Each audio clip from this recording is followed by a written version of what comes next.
This is Cardinal Newman's own library, and indeed the main library of the oratory. And in here there are a large collection of books, many of which belong to Newman. The library contains books from the last few centuries, though of course it began to be compiled in the 19th century by Newman himself and by the other Oratorian fathers. John Henry Newman wrote a voluminous amount of letters, correspondence. There's very much of that here. Much of it has been published, some of it, very important pieces of it, have not yet been published. I'm Francis McGrath. I'm the editor of Newman's Letters and Diaries, and I'm also the editor of Newman's unpublished Anglican Sermons too. So, so things just keep on surfacing, and they will continue to surface. And I think the more that people are aware, I don't think we've seen the last of the Newman letters somehow. And it's extremely important to scholars, not only to have that published and to have it available, but for scholars who are truly very seriously looking at Newman, to be able to come to see the notations, to see some of the changes that were made in these documents, perhaps the various forms of it that were produced before a particular document was actually published.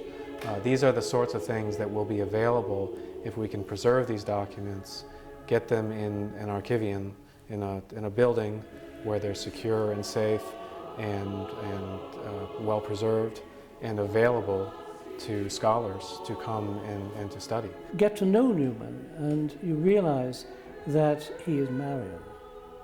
Now, the story, as I've said, of his turning to the church in the 1830s and 40s is connected with that Marian devotion, but it doesn't come out very much in the letters which were published at the time and subsequently. It's in his privacy, in his privacy of his prayers and devotions, and in his diaries that one sees the beginning of what became the very Marian vocation of Newman. After things began to get rather hot for him in the Church of England, when people could see where his thought was leading him, he really left the centre of Oxford and took up residence with his followers in these cottages outside of Oxford, and it was there on the 9th of October 1845 that he was received into, as he put it, the one fold of the Redeemer by Blessed Dominic Barbary, the Passionist missioner. The volumes have a particular historical interest because many of them were collected by Newman and by his friends from French monasteries. They were bought directly from the areas where there had been monasteries in France, from monasteries which had been closed down in the French Revolution. I think I'm very glad that this house is really keeping very much alive the spirit of Cardinal Newman, who was always so loyal, such a loyal son to the Holy See and to the magisterium of the Church. My first contact with the oratory was a providential thing. I've been first a soldier, then the Anglican clergyman. Cardinal Newman obviously had a very strong personal draw towards the character of the oratory, because he realised that what St. Philip had done was to make use of all of the ingenuity of human art and above all of music as a means of drawing people to God. Newman had experience before his conversion of many different kinds of community life, many different ways in which community life can be lived. And he had to find a form of life that was suitable to himself and his friends as Catholics.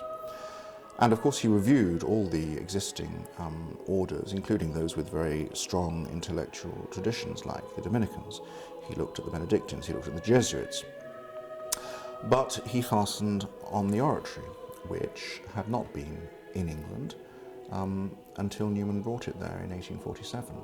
So as far as the English scene was concerned, it was a unique foundation and a new presence for English Catholic life and for national life in general. Well, my name's Phil Collier.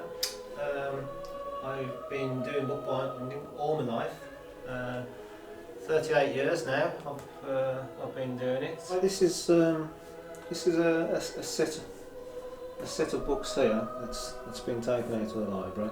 As you can see, all the sewing has deteriorated over the years. The archive project was designed about just over 3 years ago. We had quite a few discussions with the local authority and English Heritage as the bodies responsible for the safekeeping of historic buildings such as the oratory before the location and design of the archive was finalised. It's not a large building, but it's intensely serviced and highly fire resistant.